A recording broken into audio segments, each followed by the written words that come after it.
कारणों से दो बार हराया और इसलिए इन उदाहरणों के माध्यम से उपदेश देने से पहले जरा अपने घरेबान में देखें। जब दिल्ली की सड़कों पर गले में टायर लटका करके सिखों को जिंदा जला दिया जाता था और जिन लोगों के नाम मुखर होकर के आए, हर प्रकार से चर्चा हुई, वो लोग आज भी उस पार्टी में हैं, आज भी उस पार्टी में हैं, सम्मानित पदों पर है, संवैधानिक पदों पर है। अगर यही आपके आदर्श और नीतियां रहती थी तो उपदेश देने से पहले अपने घरों में झोंकने की जरूरत है। और लोग तब हम ये सब चीजें भूल जाते हैं, तब हम ये भूल जाते हैं। और इसलिए और ऐसे तो कई उदाहरण मिलेंगे। राजनीतिक जय पराजय का संकट एक दिन 10 दिन के लिए निकाल देते हैं पार्टी से और फिर गले लगा देते हैं। कई उदाहरण मिलेंगे, बड़े बड़े लोगों के नाम हैं। और इसलिए कृपा करके उपदेश देने से पहले, लेकिन मैं मानता हूं सार्वजनिक जीवन में हमको ऐसे बड़े तिस्मार का नहीं है कि हमको कुछ भी बोलने का राइट मिल जाता है। मेरी पार्टी के सदस्यों भी मैं कहता हूं, हमें कोई अधिकार नहीं है किसी के लिए कुछ भी बोलने का। हमें मर्यादाओं का पालन करना पड़ेगा, सार्वजनिक जीवन के नियमों का पालन करना पड़ेगा। किसी भी दल के, मैं मेरे दल के लोगों को विशेष हक से कहना चाहता हूं, ये शोभा नहीं देता, ये मेरा मत है और मैंने सार्वजनिक रूप से इसको कहा है। लेकिन कोशिश करेंगे तो कभी न कभी सुधार भी होगा और हम कोशिश करते रहते हैं। यहां पर एक ही चिंता का विषय क्रेडिट का, बड़ा भारी है। हम तो सब क्रेडिट आपको ही को दिए भाई, तभी तो आए हैं। आप ही का तो पराक्रम था, तभी तो आए, वरना वो कौन जानता था जी। लेकिन मैं पूछना चाहता हूं, एनआरसी की चर्चा हुई है, क्या उसकी क्रेडिट आप नहीं देंगे? क्यों भाग रहे हो भाई? आप भी तो उसकी भी तो क्रेडिट लीजिए। राजीव गांधी, उस सरकार ने असम अकॉर्ड में एनआरसी स्वीकार किया था। एनआरसी उस समय का है, बाद में सुप्रीम कोर्ट को इंटरवीन करना पड़ा और हमको सुप्रीम कोर्ट ने आदेश किया, हम लागू कर रहे हैं। अकॉर्ड क्रेडिट लीजिए ना, हम वोट भी लेना है और क्रेडिट भी लेनी है, फिर आधा बोलना और आधा छोड़ना, ऐसा नहीं चलता है जी। कुछ तो खुल करके बात बताइए। और हम बताते हैं देश हित में एनआरसी का जो उसी समय जो निर्णय हुआ था उसको लागू करने के लिए हम प्रतिबद्ध हैं और हम पूरी मेहनत से करेंगे। हमारे लिए ये वोट बैंक की राजनीति नहीं है, देश की एकता, अखंडितता और उज्जवल भविष्य से जुड़ा हुआ मुद्दा है और हम कर रहे हैं। यहां पर सरदार साहब को याद किया गया, मुझे अच्छा लगा और ये बात हम सब मानते हैं। हो सकता है हमारे कांग्रेस के लोग इस बात को नहीं मानेंगे। हम अभी भी मानते हैं कि सरदार साहब अगर देश के पहले प्रधानमंत्री होते तो जम्मू कश्मीर समस्या ना होती। हम अभी भी मानते हैं कि सरदार साहब देश के पहले प्रधानमंत्री होते तो हिंदुस्तान के गांवों की आज जो जद्दोजहद है वो नहीं होती, चित्र अलग होता। ये हमारी सोच है, गलत हो सकती है, हमारी सोच है। लेकिन इस बात में कोई मतभेद नहीं हो सकता है कि सरदार साहब ने 500 से ज्यादा रियासतों को एक किया, इसमें कोई मतभेद नहीं होता।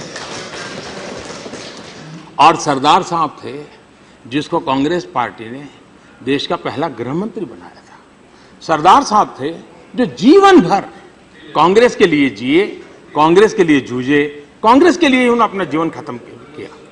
वो शुद्ध कांग्रेसी थे। लेकिन मैं हैरान हूं, अच्छा जब गुजरात में चुनाव होता है तो सरदार साहब पोस्टर में दिखते हैं, लेकिन देश में कहीं नजर नहीं आते। आप ही की पार्टी के थे भाई, क्या तकलीफ है आपको? लेकिन मैं एक बात आज कहना चाहूंगा, कांग्रेस के वरिष्ठ नेता सरदार वल्लभ भाई पटेल, कांग्रेस पार्टी ने जिसका गृह मंत्री बनाया, दुनिया का सबसे ऊंचा स्टैच्यू ऑफ यूनिटी। मैं आग्रह करूंगा कांग्रेस के वरिष्ठ नेता कम से कम एक बार जाकर के जरा श्रद्धा सुमन देकर के आ जाए। सरदार साहब कांग्रेस के थे, आप ओन कीजिए ना, आप ओन कीजिए। और मैं चाहूंगा गुलाम नबी जी कुछ दिन गुजारिए गुजरात में। देखिए कभी क्या होता है, पहले एक बड़ा इंटरेस्टिंग बताता हूं। हमारे यहाँ पुराने नियम कैसे चलते हैं, कहीं डैम होगा, एयरपोर्ट होगा तो कहते हैं फोटो निकालने की मना है। अब आज टेक्नोलॉजी ऐसी है कि वो स्पेस में से गली में खड़े हुए स्कूटर के नंबर की फोटो निकाल सकते हैं, लेकिन पुराने कानून लटके पड़े हैं। तो जो सरदार सरोवर डैम जब ओवरफ्लो होता था, तब तो बना नहीं था, तो ओवरफ्लो होता था, उधर दिग्विजय सिंह की सरकार चलती थी। तो ये लोगों को जना जाने नहीं देते। ऐसे में ही मैं मुख्यमंत्री बना, मैंने कहा नियम बंद करो भाई और लोगों को आने दो और फोटो भी निकालने दो। शुरू किया, फिर ये तय किया कि अच्छा टिकट रखा थोड़ा, ताकि थोड़ा हिसाब किताब रहे, लोगों का पार्किंग की व्यवस्था हो। फिर ये कहा कि जब 5 लाख वहां नंबर होगा, जो 5 लाख विजिटर होगा, उसको हम सम्मानित करेंगे। और मुझे खुशी से कहना है कि जो 5 लाखवां नंबर का इनाम प्राप्त करने वाला बारामूला का कपल था, जो शादी के बाद निकला था और वहां उसने फोटो निकली थी। देखिए चीजों को कैसे बदला जा सकता है। और इसलिए मैं कहता हूं कि आप भी कभी सरदार साहब के स्टैच्यू पर कांग्रेस वर्किंग कमेटी करे जी, वहां अच्छा लगेगा। कांग्रेस के थे जी, हमें तो देश के महापुरुष के नाते हमने तो जो श्रद्धांजलि देनी है हम देते रहेंगे। मैं हैरान हूं, आजाद साहब आप तो हेल्थ मिनिस्टर रहे, कभी कभी हम एडवर्टाइजमेंट और जागरूकता अभियान दोनों में थोड़ा अंतर करना चाहिए। जो बिहेवियरल चेंज का विषय होता है ना, वो एडवर्टाइजमेंट गवर्नमेंट का एडवर्टाइजमेंट नहीं माना जाता चाहिए। आप बच्चों को कहो भी हाथ धो करके खाना खाओ, उसके लिए एडवर्टाइजिंग कैंपेन करना पड़ता है, खर्चा तो सरकार को देना पड़ता है, लेकिन वो सरकार की एडवर्टाइजमेंट नहीं है जी। आपको भी जब एपिडेमिक हुआ, जब हेल्थ मिनिस्टर थे, आपको भी बहुत सारी एडवर्टाइजमेंट देनी पड़ी कि भाई इस एपिडेमिक में गर्म पानी उबाल के पियो, डिकना करो, फलाना करो, देना पड़ता है। इसको अगर आप एडवर्टाइजिंग कहें, बेटी बचाओ के साथ इसके साथ जोड़ दें, ठीक नहीं कर रहे हो आप, तो कम से कम ऐसा मत करो, इतने साल आप सरकार में रहे हो। लेकिन दुख तब होता है कि मनरेगा के नाम पर कोई मिट्टी उठा करके फेंकने जा रहा है। 3 साल तक देश को एडवर्टाइजिंग किया गया। मनरेगा वो कोई बिहेवियरल चेंज का काम नहीं था, लेकिन एक नेता को प्रस्तावित करने के लिए सरकारी खजाने से एडवर्टाइजिंग किया गया था। इसको देश भूल नहीं सकता है। लोगों को हाथ धो करके खाना खाओ, ये बिहेवियरल चेंज का।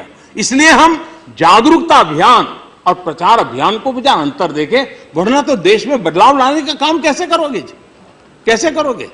और इसलिए मैं समझता हूं कि यहां आयुष्मान भारत योजना पर भी सवाल उठाए गए। पिछले 5 साल में सभी राजनीतिक दलों के एमपीज एक बात को लेकर के मुझे लोकसभा और राज्यसभा के जब भी मिले हैं, मेरी बधाई की है, मेरा अभिनंदन किया है। किस बात के लिए? अपने इलाके से किसी बीमार व्यक्ति के लिए उन्होंने चिट्ठी लिखी और प्रधानमंत्री राहत कोष से उसको मदद मिले।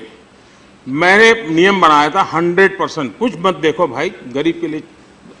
और करीब करीब सभी दल के सभी एमपी मेरे पास आते थे। आयुष्मान भारत योजना की ताकत क्या है वो उस एमपी को मालूम है जिसने अपने इलाके के उस गरीब को मदद के लिए प्रधानमंत्री को चिट्ठी लिखी।